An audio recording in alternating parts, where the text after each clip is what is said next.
गंगा के किनारे सुबह का वक्त था। सूरज की नर्म किरणें सुकूनदायक थी।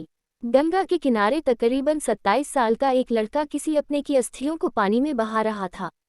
उस लड़के के चेहरे पर कोई भाव नहीं थे, बस उसकी आंखें थोड़ी लाल थीं, जैसे उसने अपनी आंखों में बहुत सारे आंसुओं को दबा कर रखा था। वो रोकर खुद को कमजोर नहीं करना चाहता था। अस्थियों को बहाकर वो लड़का अभी भी वहां पर खड़ा था। तभी पीछे से तकरीबन 50 साल के एक आदमी ने कहा, सर अब हमें चलना चाहिए, आपका यूं इस तरह ज्यादा देर बाहर रहना अच्छा नहीं है। तभी उस लड़के ने कहा, ठीक है चले चलते हैं अंकल, और वो अपनी कार की ओर चलने लगा। उसके पीछे 5 बॉडीगार्ड थे। एक ने कार का दरवाजा खोला और वो कार में बैठ गया।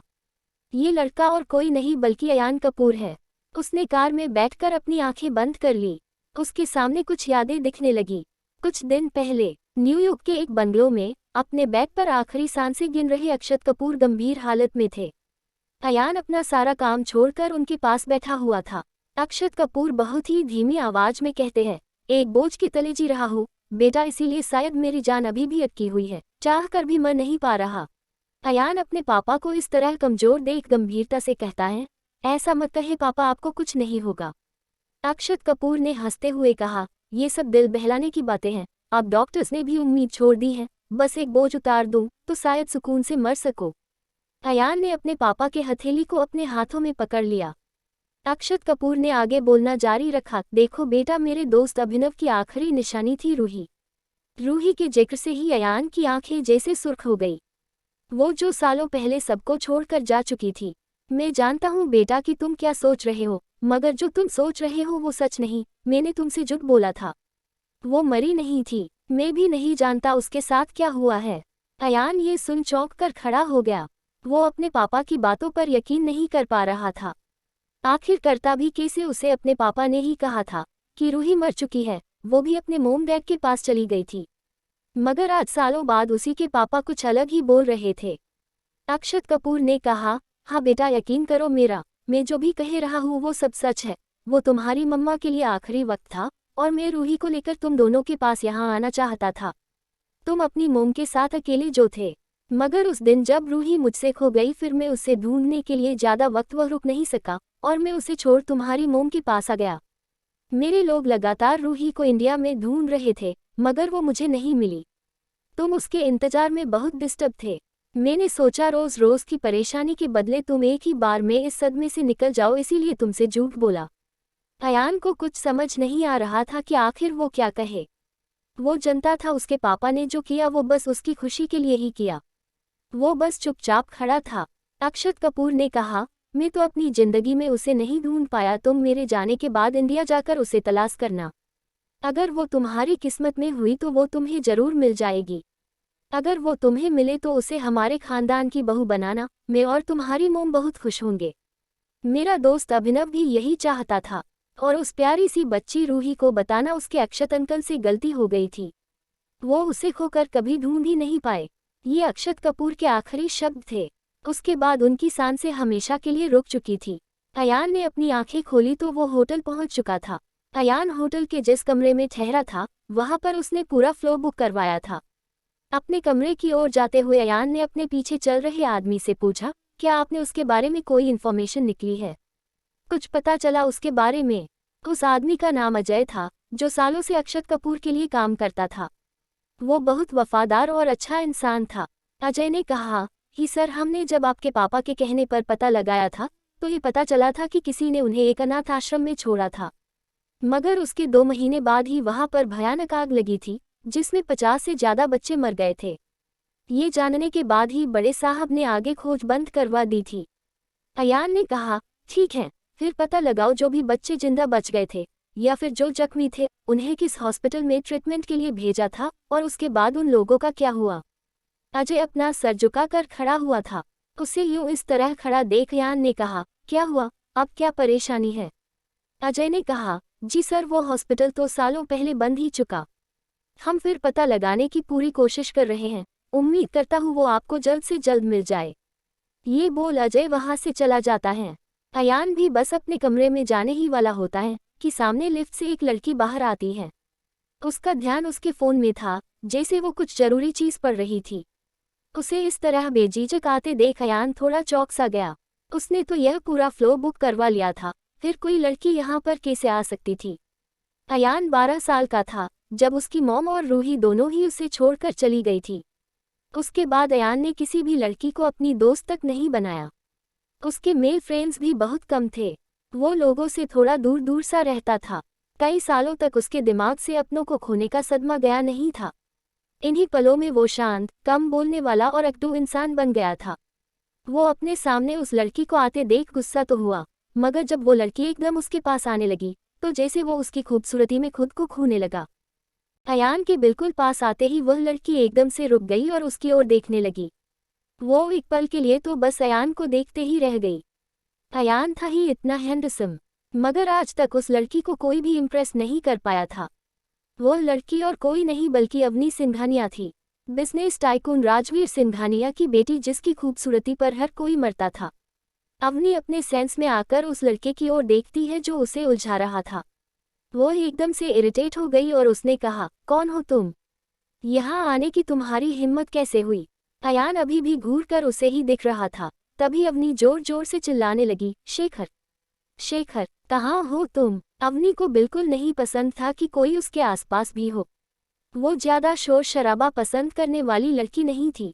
वो लोगों से थोड़ा तंग रहा करती थी, इसीलिए तो जिस होटल में रुकी थी वहां का पूरा फ्लो बुक करवा लिया था। मगर शायद उससे कोई गलती हो गई थी जो वो अयान के फ्लो पर आ गई।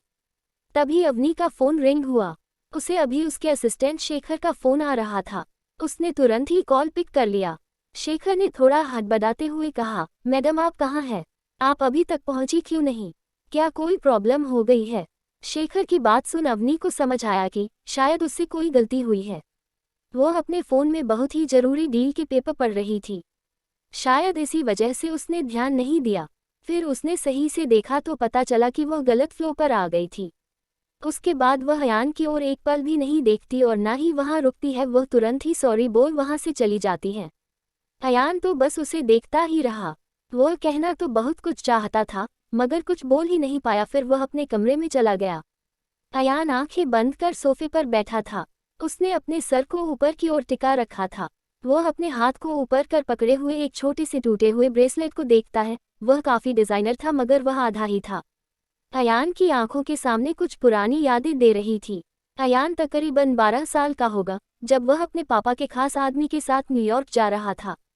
उसने अपना सामान पैक कर लिया था। वह उस वक्त बहुत ही उदास था क्योंकि वह वहां से जाना भी नहीं चाहता था और उसे जाना भी था।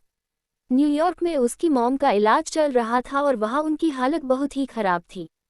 वो अपने आखिरी वक्त में अपने बेटे अयान को बहुत ही याद कर रही थी।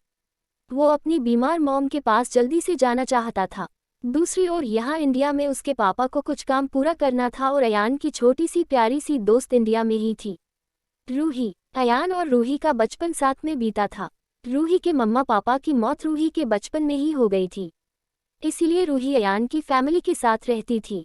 अयान के पापा अक्षत कपूर रूही के पापा के जिगरी दोस्त हुआ करते थे। उनकी फैमिली सालों से करीब थी। अक्षय कपूर इंडिया में सब कुछ बेचकर न्यूयॉर्क पूरी तरह सेटल होना चाहते थे। वो अयान को पहले भेजकर बाद में रूही के साथ जाने वाले थे। अयान उदासी भरे चेहरे के साथ घर से बाहर निकला। उसने अपने कंधों पर एक छोटा सा बैग टांग रखा था और वह कार में बैठते हुए रूही को देखता है। रूही भी मायूस होते हुए अपना हाथ हिलाते हुए उसे विदा कर रही थी। जब अयान की कार एयरपोर्ट की ओर जाने वाली थी तो मासूम रूही ने कार की विंडो के पास आकर अयान से कहा, मैं जल्दी ही अंकल के साथ तुम्हारे पास आ जाऊंगी। अपनी और अपनी मॉम का ख्याल रखना। अयान ने धीरे से अपना सर हिलाकर सिर्फ हम कहा। रूही जाते वक्त अपनी छोटी सी मुट्ठी को खोल उसमें पकड़े एक ब्रेसलेट के 2 टुकड़ों को देकर अयान से कहा, जब तक मैं वहां आऊं तुम इसे ठीक करवा लेना। तुमने मुझसे वादा किया था, याद है ना तुम्हें? अयान ने कहा, हाँ मुझे याद है। यह कहते हुए उसने विंडो के बाहर अपने हाथ को लंबा किया और रूही के हाथ से वो ब्रेसलेट के टुकड़े ले लिए।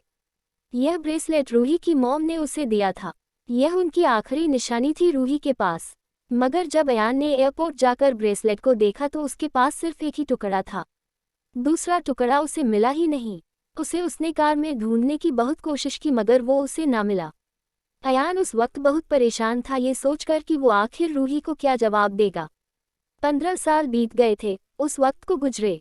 मगर फिर भी अयान ने उस ब्रेसलेट के टुकड़े को वैसे ही संभाल कर रखा था जैसे रूही ने उसे दिया था। दूसरी ओर अवनी शेखर के पास पहुंचकर मीटिंग के लिए रेडी होती है, जिसकी वजह से वहां पर आई थी। शाम का वक्त अयान पूरा दिन अपने कमरे में ही बिता देता है। वह शाम को अजय को कॉल कर रूही के बारे में पूछता है। अजय उसे बताता है कि वह अभी तक उनके बारे में कोई भी इन्फॉर्मेशन नहीं निकाल पाए हैं।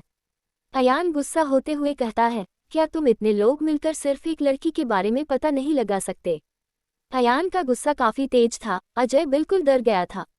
वह धीरे से कहता है, सॉरी सर, हम उनके बारे में पता लगाने की बहुत कोशिश कर रहे हैं, मगर बहुत साल बीत गए उस वक्त को।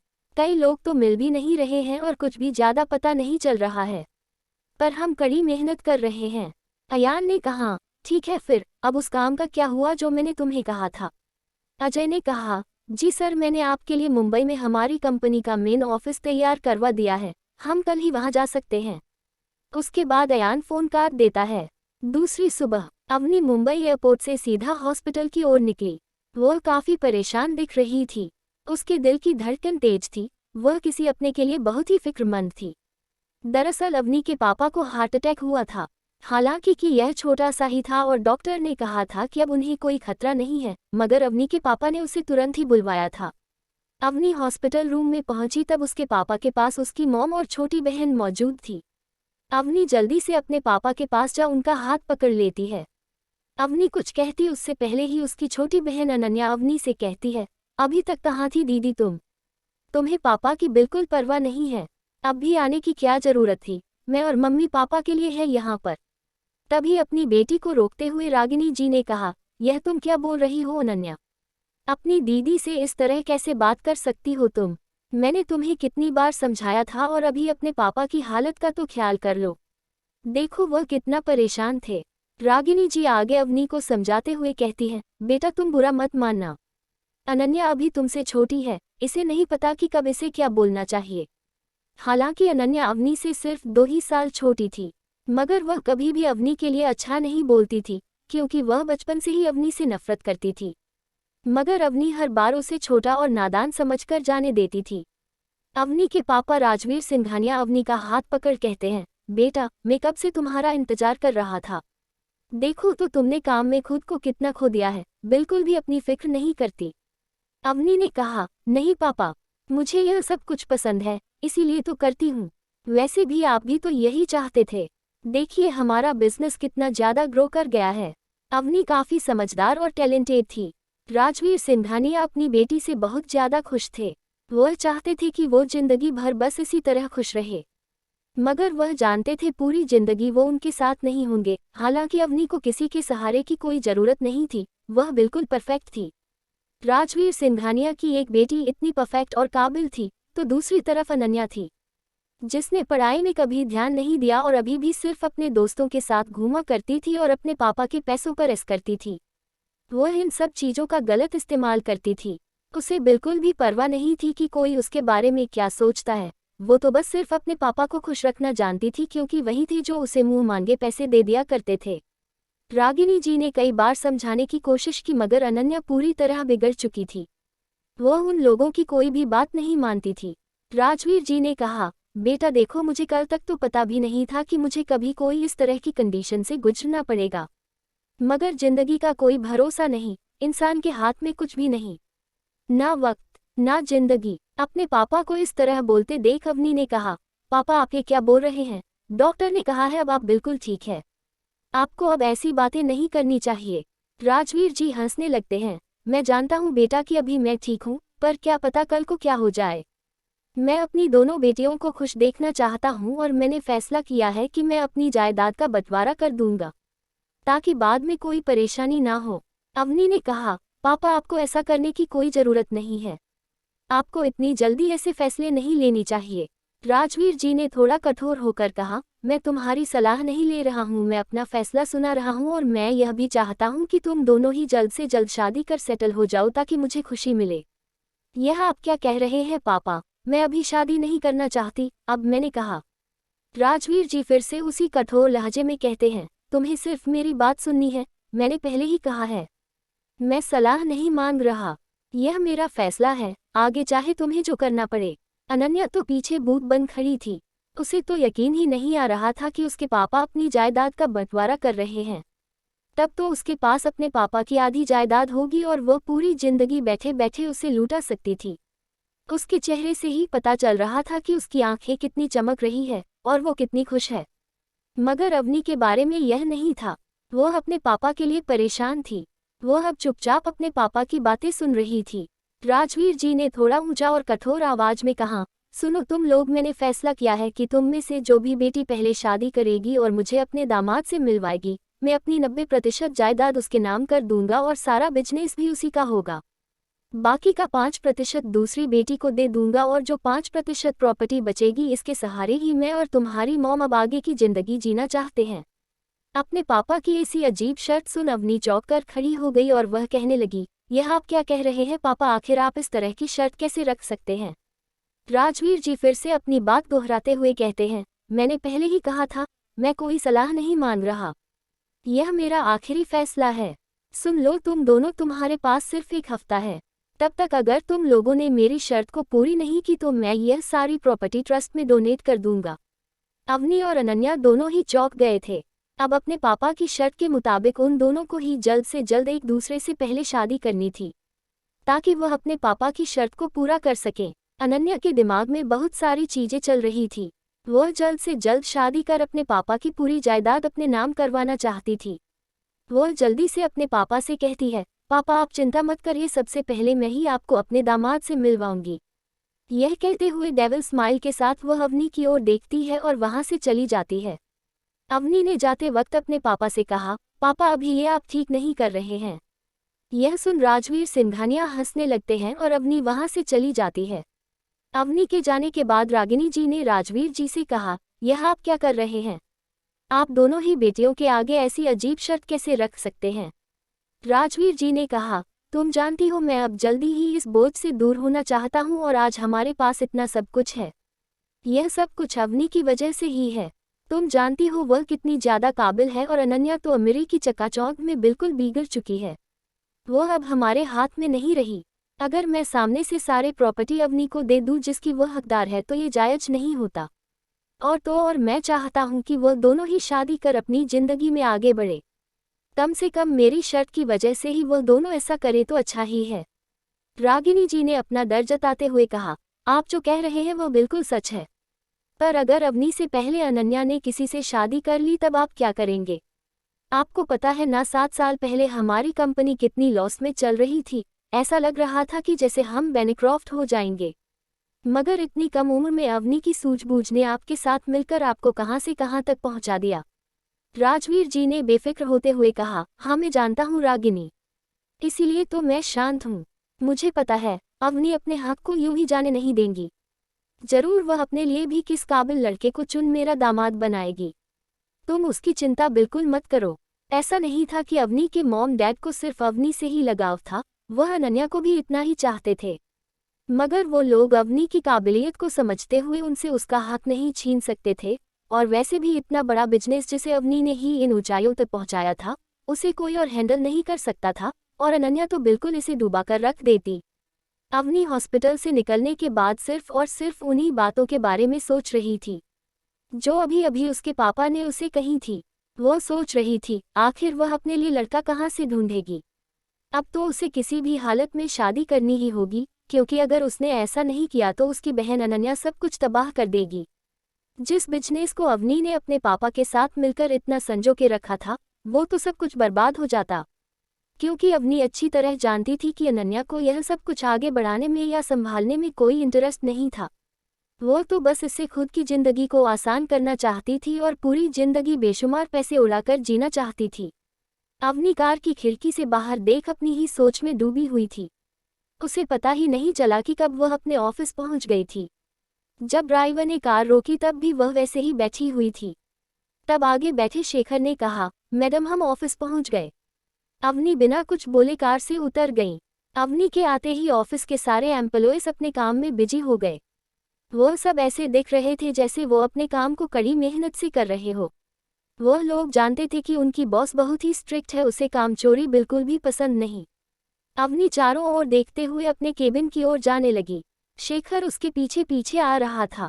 अवनी ने जाते वक्त से शेखर से कहा, सुनो, मेरे लिए कोई धन का लड़का ढूंढो जिससे मैं शादी कर सकूं। मगर हाँ, याद रहे यह सिर्फ टेम्पररी होगा। मैं बहुत जल्द उसे डिवोर्स दे दूंगी। यह बात उसे पता होनी चाहिए। अपनी मैडम की बात सुन शेखर शॉक था, मगर उसे कुछ भी पूछने का कोई हक नहीं था। वह, ठीक है मैडम, बोल वहां से चला जाता है। दूसरी ओर अजय अयान को उसका मेन ऑफिस दिखा रहा था। यह बहुत बड़ी बिल्डिंग थी और उसमें टॉप फ्लोर पर अयान का केबिन तैयार किया गया था। हाई क्लास बिल्डिंग को अजय ने ऑफिस तैयार करवाने के लिए मुंह मांगी कीमत देकर खरीदा था, ताकि उसे अपने बॉस की डांट ना सुननी पड़े। अयान चारों ओर अपने केबिन को देखते हुए चेयर पर बैठ जाता है। अजय ने कहा, सर, यहाँ पर कई लोगों को पता चला है कि कपूर इंडस्ट्री का मेन ऑफिस मुंबई में शिफ्ट हो गया है। इसीलिए बहुत लोग हैं जो आपसे मिलना चाहते हैं। उन्हें आपसे मिलने की अपॉइंटमेंट चाहिए। अयान ने कठोर आवाज में कहा, मगर मैं उन्हें नहीं मिलना चाहता। मैं सबसे पहले रूही को ढूंढना चाहता हूँ। इसके अलावा मेरी लाइफ में अब कोई भी इम्पोर्टेंट चीज़ नहीं है। यह सुन जैसे अजय तो सदमे में ही चला जाता, क्योंकि आज तक उसके बॉस के लिए उसके काम के अलावा कोई भी चीज़ इम्पोर्टेंट नहीं थी। ना कोई दोस्त और ना कोई रिश्तेदार। आज अचानक उसके बॉस की जिंदगी में एक लड़की के इतने मायन हो गए कि वह उसे अपने काम से भी ज़्यादा तवज्जो देने लगे। अजय ने आगे कहा, सर, जैसा कि आपने कहा था, हमने शहर के बाहर आपके लिए उस विला को खरीद लिया है जिसे आपने पसंद किया था। मैंने लोगों को काम पर लगाया है। दोपहर तक आप वहां जा सकते हैं। अयान ने कहा, ठीक है, अब तुम जाओ और मुझे अकेला छोड़ दो और उस काम में ध्यान लगाओ जो मैंने तुम्हें कहा है। अमित समझ गया कि उसका बॉस रूही के बारे में ही बोल रहा है। वह तुरंत ही अपना सर झुका वहां से चला जाता है। दोपहर का वक्त। अनन्या अपने आलीशान फ्लैट में बैठी फोन में किसी से बात कर रही थी। अनन्या अभी जिससे बात कर रही थी वह उसके बचपन का दोस्त था, राहुल। वह दोनों ही एक दूसरे को डेट कर रहे थे। राहुल इस वक्त लंदन में था, अपने पापा के साथ। हालांकि वह वहां नहीं जाना चाहता था, मगर उसके पापा जबरदस्ती उस अपने साथ ले गए थे ताकि उसका बेटा कुछ काबिल बने और उनका बिजनेस संभाल सके। राहुल भी अनन्या की तरह अमीर बाप की बिगड़ी हुई औलाद थी। वह भी पूरा दिन दोस्तों के साथ आवारागर्दी में गुजार देता था। वैसे तो राहुल के पापा भी अमीर थे, मगर सिंघानिया फैमिली के सामने वह कुछ नहीं थे। राहुल आज शाम तक ही वापस आ जाने वाला था, मगर वह अपने पापा की वजह से आ नहीं पाया। अनन्या उस पर गुस्सा कर रही थी। राहुल उसे समझा रहा था कि वह जल्द ही लौट आएगा। अनन्या ने गुस्से से अपना फोन फेंक दिया। उसका दिमाग अभी बहुत गर्म था। पहले तो उसे लगा था कि वह जल्दी से राहुल से शादी कर अपने पापा की सारी जायदाद अपने नाम करवा लेगी, मगर अब उसे डर लगने लगा कि कहीं राहुल के आने से पहले ही उसकी दीदी ने शादी कर ली तो उसका क्या होगा। अनन्या जानती थी कि अगर एक बार उसके पापा ने सारी प्रॉपर्टी और बिजनेस अवनी को दे दिया तो उसके बाद उसके हाथ कुछ नहीं आने वाला, और वह यह भी अच्छी तरह जानती थी कि उसकी बहन चुप बिल्कुल भी नहीं बैठने वाली। वह जरूर अपने लिए कोई लड़का ढूंढ रही होगी ताकि वह जल्द से जल्द शादी कर ले। वैसे तो अवनी का आज तक कोई बॉयफ्रेंड नहीं था, मगर अब जब बिजनेस की बात आई है तो वह जरूर किसी न किसी लड़के को ढूंढ उससे शादी कर ही लेगी। यही बात अनन्या को खाए जा रही थी। वह गुस्सा होते हुए घर का सारा सामान तोड़ने लगती है। वह जल्दी से अपनी फ्रेंड सारिका को कॉल करती है और उससे अपने पास मिलने के लिए बुलाती है। गुस्से में ही सही, पर अनन्या के दिमाग में एक बहुत ही भयानक प्लान आया जिसे वह अंजाम देना चाहती थी, और वह इसी के लिए अपनी फ्रेंड को बुला रही थी ताकि वह उससे कुछ मदद ले सके। दूसरी ओर अयान की कार एक बहुत बड़े विला के सामने आकर रुकी। यह बहुत ही आलीशान और किसी महल की तरह था। अयान कार से बाहर आ अपने सनग्लासेस को उतारकर पूरी जगह को अच्छे से देखने लगा। विला के बाहर भी और उसके अंदर जाकर भी उसे यहाँ सब कुछ सही लगा। वो लिविंग एरिया में लगे सोफा पर जाकर बैठ जाता है। वहाँ पर बहुत सारे नौकर थे जो विला की देखभाल के लिए रखे गए थे। अजय ने कहा, सर, अगर आप चाहे तो मैं आपको आपका बेडरूम दिखा देता हूँ। अयान ने कहा, नहीं, इसकी कोई ज़रूरत नहीं, मुझे कुछ वक्त अकेला रहना है। तुम अब जाओ यहाँ से। शाम तक सारे ऑफिस की सारी रिपोर्ट तैयार कर मुझे यहाँ दे जाना। अजय, ठीक है सर, बोल वहाँ से चला जाता है। अवनी के केबिन में शेखर ने कहा, मैडम, हमें इन पेपर्स पर राजवीर सर के सिग्नेचर चाहिए होंगे, उनके बिना हम इसे सबमिट नहीं कर सकते। अवनी ने कहा, कोई बात नहीं, मैं शाम को उनसे मिलने जाने वाली हूँ, हम तभी उनके सिग्नेचर ले लेंगे। उसके बाद शेखर वहाँ से चला जाता है। अनन्या के फ्लैट में अनन्या और सारिका हंस हंस कर बातें कर रहे थे और दोनों ही ड्रिंक कर रहे थे। अनन्या ने कहा, जितने खुश होना था, हो लो प्यारी बहना। यह रात तुम्हारी जिंदगी की आखिरी रात है, क्योंकि कल सुबह का सूरज तो तुम मेरे कारण देख ही नहीं पाओगी। फिर तुम मेरे हिस्से की खुशियां कैसे चुराओगी? सारिका ने कहा, क्या तुम बिल्कुल श्योर हो? वो तुम्हारी बहन है, क्या तुम सच में उसके साथ ऐसा करना चाहती हो? अनन्या ने गुस्सा होते हुए कहा, मुझे यह बहुत पहले कर देना चाहिए था। अगर वह ना होती तो मम्मा पापा की नज़रों में मैं इतनी गिरी हुई ना होती। भले ही वह लोग मुझसे प्यार से बात करते हो, मगर मैं जानती हूँ वह मुझसे ज़्यादा वैल्यू उसी को देते हैं। यह मैं बिल्कुल बर्दाश्त नहीं कर पा रही। आखिर उसे कोई हक नहीं कि वह मेरी खुशियों को इस तरह छीन ले। अगर वह मुझसे जीत गई तो मैं कहीं की नहीं रहूंगी। मैं सारी जायदाद उसके नाम नहीं होने देना चाहती। उसके बाद वह मुझसे सब कुछ छीन लेगी और कचरे जितनी भी वैल्यू नहीं करेगी। मैं उसे खुद के नीचे देखना चाहती हूँ। यह कहते हुए अनन्या पूरा ग्लास शराब पी जाती है। शाम का वक्त, अवनी के पापा अभी भी हॉस्पिटल में ही थे। उसकी मम्मी उनकी देखभाल कर रही थी। अवनी हॉस्पिटल रूम में इंटर होती है। उसके पीछे पीछे शेखर भी था। शेखर ने एक पार्सल वहां टेबल पर रख दिया और उसे खोलने लगा। अवनी ने कहा, देखिए पापा, मैं आपके लिए डिनर लेकर आई हूँ। चले हम सब साथ में डिनर करते हैं। अवनी को आया देख उसके पापा भी खुश हो जाते हैं। वह लोग साथ में डिनर करते हैं।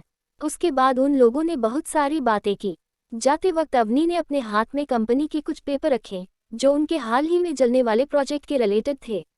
राजवीर जी ने हंसते हुए उन पर सिग्नेचर कर दी है और अवनी से कहा, तुम अपना काम कभी नहीं भूलती, यही तो खासियत है मेरी बेटी की।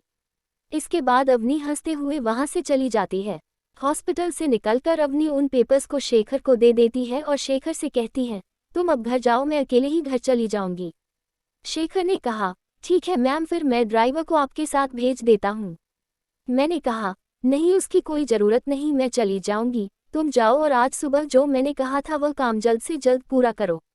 जब अवनी जाने लगी तो शेखर ने कहा, पर मैम अगर आप बिना गार्ड्स और ड्राइवर के अकेले घर गए तो सर गुस्सा करेंगे। फिर भी अवनी उसकी बातों पर ध्यान नहीं देती और अपनी कार ले वहां से चली जाती है। अवनी का घर हॉस्पिटल से काफी दूर था, शहर से भी दूर एक खूबसूरत जगह पर। हालांकि वहां तक जाने का रास्ता थोड़ा शुमशान रहता था। अजय ऑफिस की सारी रिपोर्ट लेकर अयान के घर पहुंच चुका था। अयान अभी अपने बेडरूम में बैठा था। अजय के आने के बाद वह दोनों स्टडी रूम में जाकर रिपोर्ट के बारे में डिस्कस करते हैं और उसके बाद अयान अजय को रूही के बारे में पूछता है, मगर अजय कुछ भी जवाब नहीं दे पाता, क्योंकि वो लोग रूही के बारे में कुछ भी पता नहीं लगा पाए थे। इस बार अयान बहुत गुस्सा हो गया। वह अजीब सी बेचैनी फील कर रहा था। आखिरकार वह उसे ढूंढ कैसे नहीं पा रहा था। वह गुस्से से टेबल पर हाथ पटकते हुए खड़ा हो गया और अजय से कहता है, अगली बार जब तुम मुझसे मिलो तो मैं तुम्हारे मुंह से ना सुनूं। अगर वह ना मिली तो तुम्हें भी मेरे सामने आने की कोई जरूरत नहीं। तुम जा सकते हो। अजय डरते हुए वहां से चला जाता है। अजन अपनी कार की चाबी लेकर विला के बाहर जाता है। उसके पीछे उसका सिक्योरिटी हेड अंगद जाने लगता है। अयान ने कहा, अकेला छोड़ दो मुझे। अंगद ने कहा, मगर सर आपका यहाँ नए शहर में अकेले बाहर जाना। अयान गुस्से से कहता है, मुझे मत सिखाओ कि मुझे क्या करना चाहिए। तुम्हें सिर्फ यहाँ मेरे ऑर्डर फॉलो करने के लिए रखा गया है, ना कि मुझे सजेशन देने के लिए। अंगद घबरा कर चुपचाप खड़ा रह गया। वह आगे कुछ भी ना कर पाया। अभी अयान का मूड बहुत ही खराब था। अयान खुद नहीं जानता था कि आखिर वह कहाँ जा रहा है, मगर फिर भी वह अपनी धुन में कार चलाया जा रहा था। सुनसान सड़क पर अयान की कार जैसे हवा से बातें कर रही थी। अभी अवनी आधे रास्ते में ही थी कि अचानक उसके सामने बड़ी तेजी से एक ट्रक आने लगा। अवनी कुछ करती उससे पहले ही उस ट्रक ने अवनी की कार को ठोकर मार दी। अचानक हुई इस घटना से अवनी तो जैसे सदमे में आ गई। वो कुछ समझती उससे पहले ही उसकी कार पलटी खाकर रोड से नीचे उतर चुकी थी। हालांकि कार की एयर बैग्स खुल चुकी थी, मगर कार पूरी उल्टा होकर पड़ी थी, इसीलिए अवनी उसमें फंस चुकी थी। उसे थोड़ी बहुत चोट भी लगी थी। वो समझ नहीं पा रही थी कि वो क्या करे। ऐसा लग रहा था जैसे इस ट्रक ने उसे जानबूझकर टक्कर मारी हो। अवनी को टक्कर मारने के बाद वो ट्रक रुकी और एक काले कपड़े वाला आदमी बाहर निकाला। उसने अपने मुंह पर काला कपड़ा लपेट रखा था। उस आदमी के हाथ में एक पेट्रोल का केन था। उसे देख अवनी चिल्लाए, हेल्प हेल्प, मगर वो आदमी हेल्प करने नहीं आया था। उसका मकसद तो जैसे अवनी को जान से मारना था। उसने वो पेट्रोल कार के आसपास छिड़कना शुरू किया। अवनी लगातार चिल्ला रही थी, मगर उसकी चीख सुनने वाला यहाँ कोई नहीं था। उस आदमी ने अपना काम कर उस पेट्रोल में आग लगा दी और जल्दी से वहां से निकल गया। अवनी को जैसे मौत सामने दिख रही थी, पर फिर भी वह डटी हुई थी और वहां से लगातार निकलने की कोशिश कर रही थी। वह लगातार चिल्ला रही थी। तभी आग की लपटों में से अवनी को एक लड़का दिखा। वो लड़का अवनी के लिए उम्मीद की किरण बनकर आया था। झुलसती आग में भी उस लड़के के चेहरे पर खौफ की एक लकीर तक ना थी। उसने तेजी से किसी तरह कार का दरवाजा खोला और अवनी को बाहर निकाला। जैसे ही वह लोग बाहर आए, तभी वह कार बुरी तरह ब्लास्ट हो गई। हालांकि अवनी किसी चीज से घबराती नहीं थी, मगर उसे आग से बहुत डर लगता है। वह आग से हमेशा दूर ही रहा करती थी। अवनी की आंखों से जैसे आंसू बहने लगे। उसके बाल बुरी तरह बिखरे हुए थे और उस लड़के ने अवनी को अपनी बाहों में पकड़े हुआ था। वो लड़का और कोई नहीं बल्कि अयान कपूर था। जब वो आदमी अवनी की कार को आग लगा रहा था, तभी अयान वहां से गुजर रहा था। वो आदमी तो निकल गया, मगर अयान ने अवनी को बचा लिया। अवनी की जान को कोई खतरा नहीं लग रहा था और वह ठीक भी थी। हाँ, मगर उसे थोड़ी थोड़ी चोटें लगी हुई थी। मगर अयान ने उसे देखा तो उसे कोई बड़ी बात नहीं लगी और वह उसे छोड़कर जैसे जाने लगा। यह देख अवनी शौक थी। आखिर कोई आदमी इस तरह जान पर खेलकर किसी की जान बचाए और बिना कुछ कहे यूं ही ऐसे छोड़कर चला जाए तो थोड़ा अजीब तो लगेगा ही। मगर अयान को अवनी में कोई इंटरेस्ट नहीं था। वो तो बस गुजर रहा था, तो उसे लगा कि जैसे खुद के सामने किसी को यूं ही मरने देना सही बात नहीं है। सिर्फ इसीलिए उसने अवनी को बचाया। बाकी उसे अवनी से कोई भी हमदर्दी नहीं थी।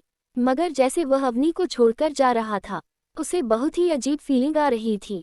उसे ऐसे नहीं जाना चाहिए। वह मुड़कर पीछे देखना चाहता था, मगर वह खुद की मुट्ठियों को कसकर बंद करता है और सोचता है, आखिर वह कैसे किसी को देख इस तरह बहक सकता है। उसे याद आ गया था कि यह वही लड़की है जो उससे कल मिली थी। अयान की कार थोड़ी दूर पर पार्क की हुई थी। जैसे जैसे अयान ने अपने कदम आगे बढ़ाए, अवनी को लगा जैसे वह चला जाएगा और न जाने क्यों वह उसके पीछे थोड़ा भागी। मगर 2 कदम लेते ही उसकी हाई हील्स ने उसे धोखा दे दिया और वह गिर गई। उसके पैर में बहुत बुरी तरह मोच आ गई थी। उसके गिरते ही उसके मुंह से चीख निकल गई। अवनी की चीख सुन अयान ने पीछे मुड़कर देखा तो अवनी रोड पर गिरी हुई थी। वह जल्दी से गया और अवनी को देखने लगा। अवनी अपने पैर की तरफ इशारा कर रही थी। उसके पैर में चोट आई थी। अवनी की आंखों में जैसे दर्द साफ साफ दिख रहा था। अयान को बहुत बुरा लगा। वो उसे इस तरह छोड़कर जा रहा था। उसे आज तक ऐसी फीलिंग कभी नहीं आई। अयान को इस तरह अवनी को छोड़कर नहीं जाना चाहिए था। वो अपने घुटनों पर बैठ अवनी के पैरों को देखता है। अंधेरे की वजह से उसे कुछ दिख नहीं रहा था कि चोट कितनी आई है या फिर सिर्फ मौत ही है। इसलिए अयान ने अपना फ़ोन निकाल जैसे ही अवनी के पैरों में लाइट मारी, उसका फ़ोन अपने हाथों से गिरते गिरते बचा। उसे सालों पुरानी बात याद आ गई। एक छोटी सी बच्ची खेलते खेलते गिर गई और रोने लगी। अयान उसके पास गया। वह भी उसके साथ खेल रहा था। उस लड़की ने रोते हुए कहा, देखो ना आयु, मुझे चोट लग गई। मुझे पैर में बहुत दर्द हो रहा है। अयान ने बड़ा सा लाल निशान देखा और पूछा, तुम्हारे पैरों में रेड रेड क्या है? तुम्हें इतनी ज्यादा चोट आई है? मगर उस लड़की ने अपना सिर न में हिलाते हुए कहा, नहीं, अभी मुझे लगा वह यह नहीं है। यह तो मेरा बर्थ मार्क है। ऐसा मम्मा ने बोला था। मुझे यह निशान बहुत पहले से है, मुझे याद भी नहीं तब से। अयान ने सोचा, आखिर ऐसा कैसे हो सकता है। फिर अवनी की दर्द भरी चीख सुन उसके पैर को टाइट पकड़ मोड़ दिया। इससे तो अवनी को और भी ज्यादा चीखी। मगर उसके बाद अब उसे दर्द बहुत कम हो गया था। वह अयान की शुक्रगुजार थी। फिर अयान ने थोड़ी हिम्मत कर पूछा, यह निशान, यह क्या अभी अभी हुआ है या फिर? अयान इतना ही बोल पाया था कि तभी अवनी ने कहा, नहीं, यह तो मेरा बर्थ मार्क है, यह चोट नहीं है। अवनी ने कहा, ठीक है। फिर वह खड़ा हुआ और अवनी को सहारा देते हुए उसे उठने में मदद करने लगा। मगर जैसे ही अवनी खड़ी हुई, उसे चक्कर सा आ गया और वह अयान की बाहों में गिर गई। अयान ने उसे तुरंत ही होल्ड कर लिया और अपनी बाहों में उठा लिया। अवनी तो बेहोश हो गई थी। अयान उसे अपनी कार में बिठाकर हॉस्पिटल ले गया। जब अवनी को नस ड्रिप लगा रही थी, तब अयान की नजरें अवनी के गले पर ही अटक गई थी। अवनी के गले पर भी वही तीर था जो रूही के गले पर था, और वह भी उसी साइड, उसी जगह। जब अवनी की आंखें खुली तो वह हॉस्पिटल के बेड पर थी और उसे ड्रिप लग रही थी। वह इतनी कमजोर नहीं थी, मगर शायद वह आग की वजह से डर गई थी और पैर में दर्द की वजह से शायद वह चक्कर खाकर गिर गई। अवनी का फ़ोन उसकी कार में ही रह गया था। वो तो शायद उसके साथ ब्लास्ट ही हो गया था। उसे अभी शेखर को कॉल करना था, इसीलिए उसने अयान से कहा, क्या मैं आपका फ़ोन ले सकती हूँ, मुझे किसी को कॉल करनी है। अयान के पास एक छोटा कीपैड वाला फ़ोन था। वह ज़्यादातर अपने साथ अपना स्मार्टफ़ोन कैरी नहीं करता था। उसका फ़ोन, लैपटॉप, सारा सामान अजय ही संभालता था और वह हर पल उसके साथ ही रहता था। मगर आज अयान अकेला था, इसीलिए उसके पास सिर्फ एक ही ये फ़ोन था। अयान के पास इस तरह का कीपैड वाला फ़ोन देख अवनी जैसे शॉक हो गई। अवनी ने अजीब नज़रों से अयान की ओर देखा। उसने कभी नहीं सोचा था कि अयान के पास इस तरह का फ़ोन होगा। फिर भी वह उससे फ़ोन लेकर शेखर को फ़ौरन हॉस्पिटल बुलाती है। अगले 15 मिनट में शेखर वहां आ चुका था। वह बहुत घबराया हुआ था। वो अपने साथ अवनी के लिए दूसरा फ़ोन भी लाया था। वह अवनी को देखकर बहुत डर गया और उसने पूछा, मैं क्या हुआ आपको, आप ठीक तो है ना? अवनी ने कहा, बिल्कुल भी नहीं, मैं बिल्कुल ठीक नहीं हूँ, बस जिंदा बच गई हूँ, वरना अब तक तो मर चुकी होती। जल्द से जल्द पता लगाओ कि मुझे मरवाने के पीछे किसकी साजिश है, आखिर ऐसा करने की जरूरत किसने की। अवनी को पता था कि यह कोई आम हादसा नहीं है, कोई जानबूझकर उसे मरवाना चाहता था। शेखर ने कहा, जी मैडम, मैं पूरी कोशिश करूंगा उसे ढूंढने में। आखिर आपके साथ ऐसा किसने किया है? अवनी ने आगे कहा, मुझे शक है कि इन सब के पीछे हो ना हो मेरी छोटी बहन अनन्या का ही हाथ है। वो अपने बचपने में बिल्कुल बिगड़ चुकी है। हालांकि अयान कमरे के बाहर खड़ा था, मगर उसे अवनी और शेखर की बातें अच्छी तरह से सुनाई दे रही थी। वो यह सुन बिल्कुल दंग था। यह सुन तो शेखर और भी ज्यादा घबरा गया। यह कोई छोटी मोटी बात नहीं थी। अवनी ने आखिर इतनी बड़ी बात कह दी थी। उसने जिसका नाम लिया था वह उसकी अपनी छोटी बहन थी। अवनी ने आगे कहा, और तुम ध्यान से सुनो, मैं किसी भी हाल में और इंतजार नहीं कर सकती। मैं कल सुबह ही शादी करूंगी। कुछ भी हो, तुम कल सुबह तक मेरे लिए कोई ढंग का लड़का ढूंढ कर आओ। मैं कल के कल ही शादी करना चाहती हूँ। शेखर ने सिर्फ जी मैडम कहा। अब तक अवनी की ड्रिप खत्म हो चुकी थी। नर्स ने उसकी ड्रिप को हटा दिया और शेखर डॉक्टर ने प्रिस्क्रिप्टिव हुई मेडिसिन लेने बाहर गया। अभी अवनी अकेली थी। शेखर के जाते ही अयान अवनी के पास गया और उसने साफ साफ बात की, अब तुम कैसी हो? अवनी ने कहा, मैं ठीक हूँ। अयान ने आगे कहा, मैं अभी बाहर था, मैंने सुना अभी अभी तुमने जो कहा। क्या तुम शादी करना चाहती हो? अवनी ने बिना कुछ सोचे कहा, हाँ, एक मजबूरी के चलते। मगर इससे तुम्हें क्या? अयान ने सपाट लहजे में कहा, क्या मैं तुमसे शादी कर सकता हूँ? अवनी को तो बस शादी करनी थी। उसे बिल्कुल परवाह नहीं थी कि आखिर लड़का कोई भी हो। उसने थोड़ा सोचा और फिर कहा, हाँ बिल्कुल, तुम मुझसे शादी कर सकते हो। मगर याद रहे, यह सिर्फ दिखावे के लिए है। यह एक कॉन्ट्रैक्ट मैरिज है और मैं इसे कभी भी तोड़ सकती हूँ। मैं परमानेंटली किसी भी रिश्ते में बनना नहीं चाहती। अयान ने कहा, ठीक है, मुझे इससे कोई फर्क नहीं पड़ता। तुम मुझे एड्रेस मैसेज कर देना, तुम्हारे असिस्टेंट के पास मेरा नंबर आ गया होगा। मैं कल आ जाऊंगा। अवनी ने कहा, मगर तुम मेरी हेल्प क्यों करना चाहोगे? मेरा मतलब, तुम मुझसे शादी क्यों करना चाहते हो? अयान ने कहा, तुम्हें तो सिर्फ शादी करनी थी, तो मैं लड़का हाजिर हूँ। अब तुम्हें ज्यादा सोचना नहीं चाहिए। यह बोल वह वहां से चला जाता है। जब तक शेखर वापस आया तब तक अयान वहां से जा चुका था। शेखर ने कहा, मैडम, अगर अब आप ठीक फील कर रही हैं तो क्या हम घर जा सकते हैं? अवनी ने कहा, ठीक है, अब हमें घर चलना चाहिए। उसके बाद शेखर अवनी को उसके घर छोड़कर आया। अवनी अपने बेडरूम में बैठे बैठे जो कुछ भी हुआ उसी बारे में सोच रही थी। उसे बहुत ही अजीब सी फीलिंग आ रही थी, जैसे कुछ तो गलत था। दूसरी ओर शेखर अपने घर जा रहा था, तभी उसे किसी का फोन आया। उसे देख वो घबरा गया। शेखर को अभी जिसका फोन आ रहा था वह और कोई नहीं बल्कि अवनी की छोटी बहन अनन्या थी। शेखर के फोन उठाते ही अनन्या ने कहा, बेवकूफ़ आदमी, क्या तुमसे एक काम भी ठीक से नहीं होता? आखिर तुमने मुझसे इतने पैसे किस बात के लिए थे? शेखर ने डरते हुए कहा, मैडम, मैंने आपको सब कुछ सही बताया था। अवनी मैडम घर बिल्कुल अकेले गई थी, मगर पता नहीं किसी आदमी ने उनकी जान बचा ली। अनन्या ने कहा, उसने तुमसे लड़का ढूंढने के लिए बोला था, कहीं तुमने कोई लड़का देख तो नहीं लिया उसके लिए? अगर ऐसा हुआ तो छोड़ूंगी नहीं मैं तुम्हें। शेखर ने घबराते हुए कहा, नहीं, मैंने अभी तक कुछ भी नहीं किया, मगर डर है कहीं वह खुद ही अपने लिए किसी को चुन ना ले। अनन्या ने कहा, नहीं, अब ऐसा नहीं होगा। पापा ने 1 हफ्ते का टाइम दिया था हमें, बस उसे सिर्फ कल तक रोके रखना है, उसके बाद तो सब कुछ मैं देख लूंगी। अनन्या ने सोचा था कि कल तक तो राहुल आ जाएगा, फिर वह परसों आराम से शादी कर सकते हैं। और उसके बाद अवनी भी कुछ नहीं कर पाएगी। शेखर अवनी के साथ गद्दारी कर रहा था। वह अनन्या से पैसे लेकर अवनी के साथ गलत कर रहा था। दूसरी ओर अवनी अपने बेडरूम में बैठे बैठे सोच रही थी। उसे बहुत ही अजीब फीलिंग आ रही थी। उसने अपना फ़ोन निकाल किसी को फ़ोन किया और बहुत ही कड़क लहजे में कहा, मुझे अभी अभी किसी ने जान से मारने की कोशिश की। पता लगाओ कि आखिर इसमें किन किन लोगों का हाथ है।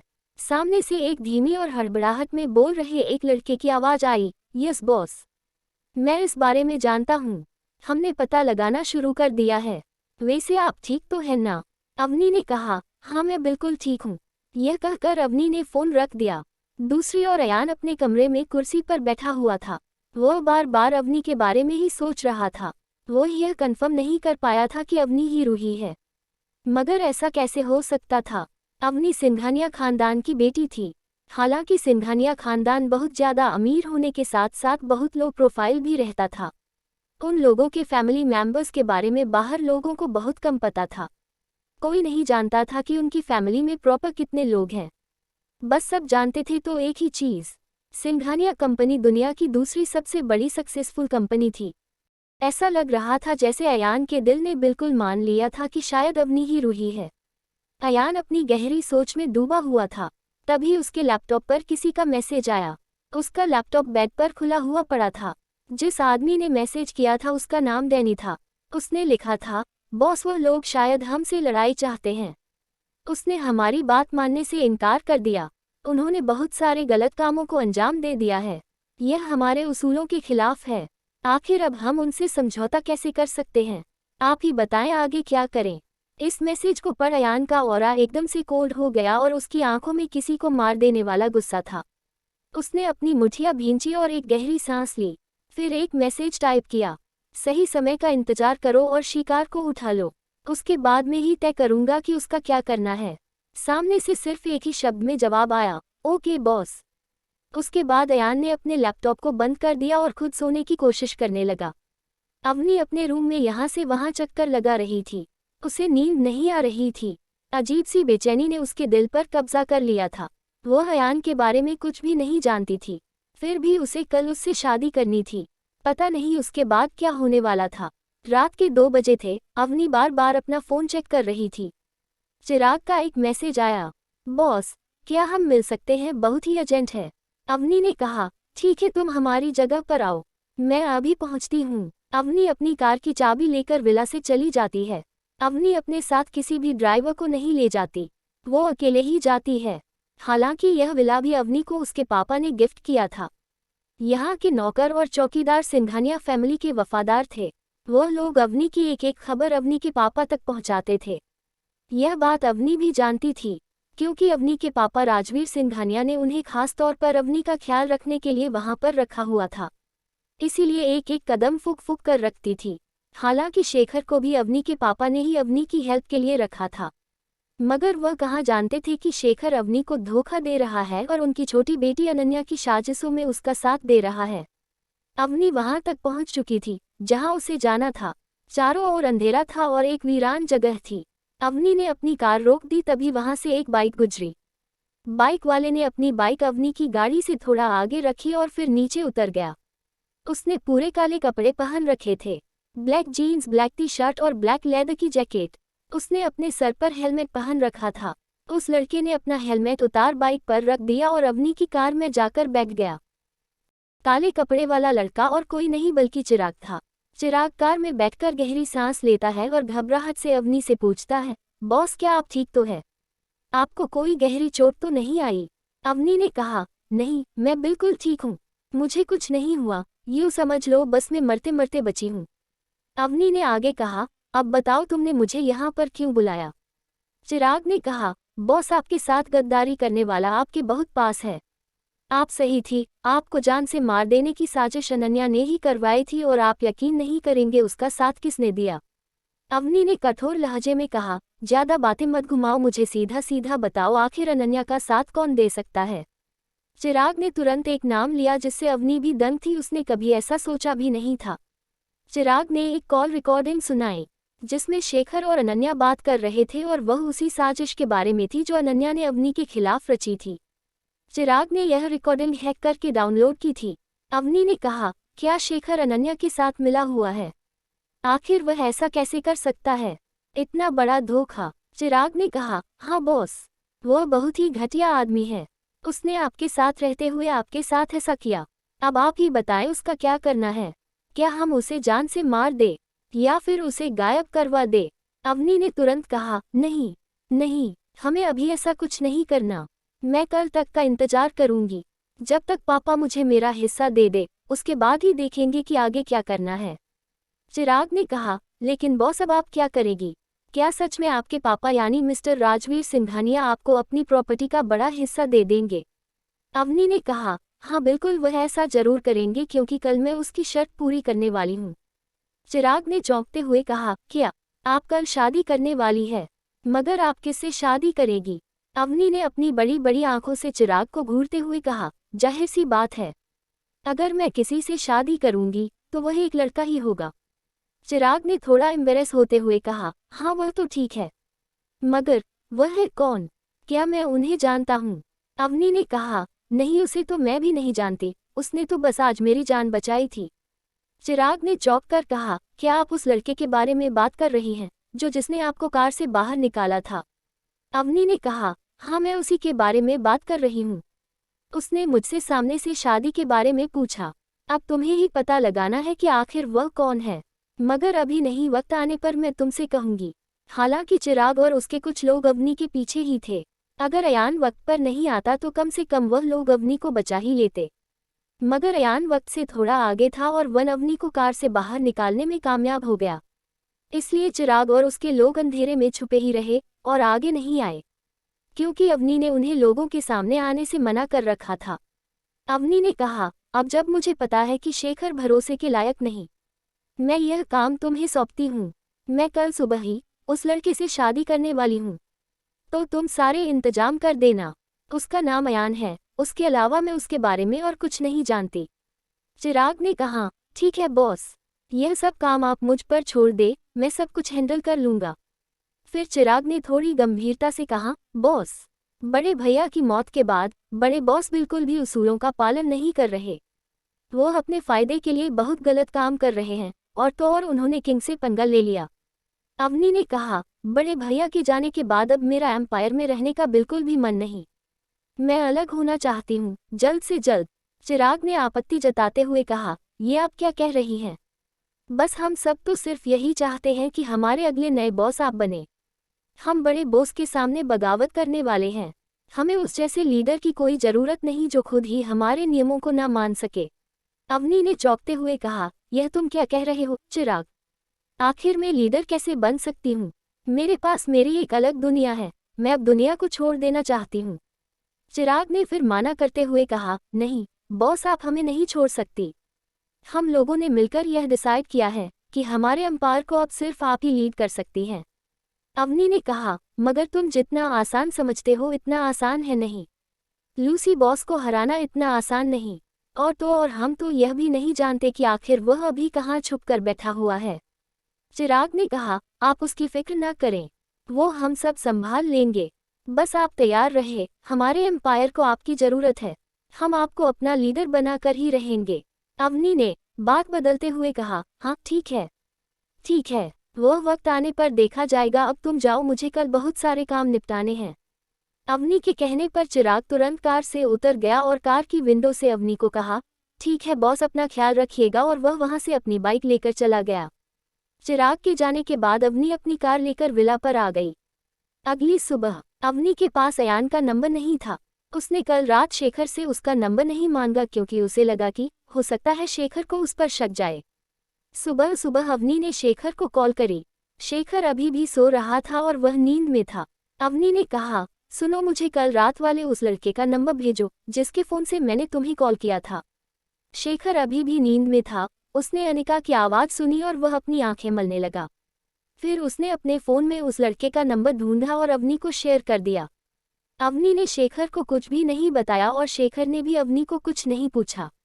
शेखर को लगा शायद अवनी उस लड़के का शुक्रिया अदा करना चाहती होगी क्योंकि उसने उसकी जान बचाई थी। अवनी ने अयान को टेक्स्ट मैसेज किया और सिर्फ उस एड्रेस को सेंड कर दिया जहां पर उन लोगों की शादी होने वाली थी। अवनी अकेली ही मैरिज रजिस्टर के ऑफिस पहुंच गई थी। उसने किसी को भी बताना सही नहीं समझा। वो जानती थी कि चिराग ने पहले से ही सारी तैयारी करके ही रखी होगी। जब अवनी वहां पहुंची तब चिराग वहां पहले से मौजूद था, मगर वह अवनी से नहीं मिला। वह बस दूर से ही उस पर नजर रखे हुए था। अवनी जैसे ही कार से उतरी उसके सामने अयान आकर खड़ा हो गया। अवनी ने फिर से एक बार पूछा, क्या तुम तैयार हो? मैंने तुमसे कल रात जो भी कहा था तुम्हें याद तो है ना? अगर तुम्हें वह मंजूर है हम तभी यह शादी करेंगे। मैं पूरी जिंदगी इस रिश्ते में नहीं बंद कर रह सकती। अयान ने कहा, हाँ मैं जानता हूँ, मैं बिल्कुल तैयार हूँ। चलो हमें देर नहीं करनी चाहिए। अनन्या देर तक सोई हुई थी। वह राहुल का इंतजार कर रही थी। राहुल शाम तक आ जाने वाला था।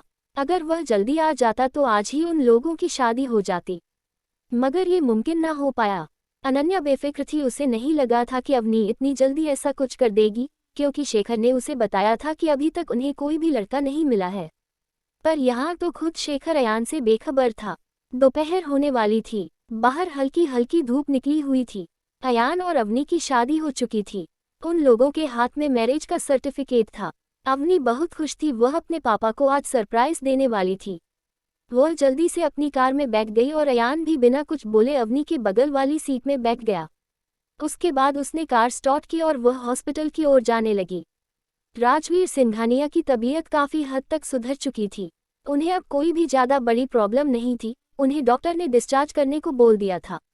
बस कुछ फॉर्मेलिटीज़ ही बाकी रह गई थी। दूसरी ओर सिंघानिया कंपनी के मेन ऑफिस में शेखर परेशान हुए जा रहा था। वह सुबह से अवनी का इंतजार कर रहा था, मगर अवनी अब तक नहीं आई थी और उसका फ़ोन भी नहीं लग रहा था। शेखर को डर था कि कहीं अवनी को उसके बारे में पता तो नहीं चल गया होगा ना, फिर वो अब आगे क्या करने वाली होगी। राजवीर सिंघानिया अपने बेड पर बैठे हुए थे और वह अपनी बेटियों के बारे में ही सोच रहे थे। रागिनी जी उनसे कुछ कहने वाली थी कि तभी उसकी नज़र कमरे के दरवाजे की ओर पड़ी। अवनी को अपने सामने देख वह खुश हो गई और उन्होंने अवनी से कहा, मैं बस तुम्हें ही कॉल करने वाली थी। तुम्हारे पापा को अब डिस्चार्ज कर दिया जाएगा। उनकी तबीयत काफ़ी बेहतर हो गई है। अवनी ने मुस्कुराते हुए कहा, यह तो अच्छी बात है कि पापा की तबीयत बेहतर हो गई, मगर अब मैं जो बताने वाली हूँ उससे तो आपकी तबीयत और भी बेहतर हो जाएगी। अवनी को ऐसा कहते देख राजवीर जी सवालिया नजरों से अवनी को देखने लगे। आखिर उनकी बेटी उनसे क्या कहने वाली थी जो वो खुश हो जाते। अवनी के हाथ में जो सर्टिफिकेट था वह अवनी ने अपने पापा के हाथ में थमा दिया। अवनी के पापा ने उसे देखते ही समझ गए कि जरूर यह किसी की शादी का सर्टिफिकेट है और उसकी आंखों में चमक आ गई। यह सोचकर कि अवनी ने शादी कर ली, मगर वह उस लड़के को देखने के लिए बेताब थे जिसे उनकी बेटी ने चुना था। वह कुछ पूछते उससे पहले ही रूम में एक स्ट्रॉन्ग पर्सनैलिटी वाला आदमी एंटर हुआ।